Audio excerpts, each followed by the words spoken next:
За тэгэхээр манай шинэ анхны сургууль манай шинэ анх сургуулийн нэгд хууль журмын эмнэлэг дээр биднээс ген, протон, ХМТV бортон хамаарч бүгдийг зохицооны систем загварын хүрээний цоошин инновацийг хэрэгжүүлж байгаа.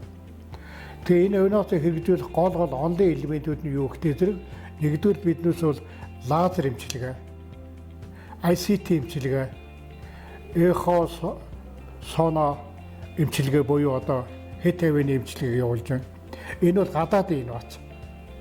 Энэний болгоныгоо биднээс систем загвар дээр дахин одоо тайлбарлаж байгаа.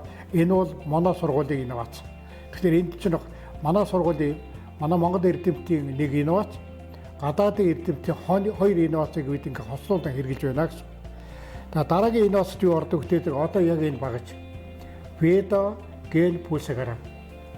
Энэ бета пульсограмм дээр бол маш одоо өргөн хүрээний туршилт явагдсан байна. Тэгжээд энэ багцыг тохиом бүтээсэн.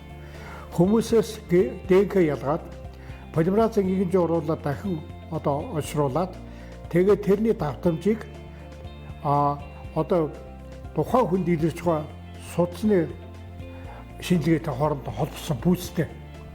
Ер нь эртний энтэг төвдийн эмчнэр бол нэг хүн дээр бол 300 орчим одоо судасыг одоо ялгаан таньдаг оншилдог байсан гэснийг одоо биднээс эргээд тэрийг бол генийн төвшөнд буюу одоо яг нарийн хэлээрээ бол нэг single nucleotide polymorphism төвшөнд дахин задласан судалгаа хийж явж байна. Тэгэхээр энэ багшнаас бол ерөнхийдөө судасны зохил харагдана, стресс энтергээд олон үзүүлэлт гаргахаас гадна хамгийн гол уялдаад генүүд магадгүй энэ хүнийг өвчлөлт хүргээд байж болох тийм одоо полиморф хэвшилтэй генүүдийг ерөнхийдөө тантаа хэлдэг. Энэ багж бол энэ дээр ийм үзүүлэлтүүд хийгээд явдаг. Одоо бидэндээ жишээлхэд манай дээр бол дотор уушгины чиглэлийн бас одоо тасаг ажилладаг. Тэн дээр бол одоо уушгины өвчнөд хүргэдэг хамгийн гол олон давтамжтай ген бол энэ дээр илэрдэг.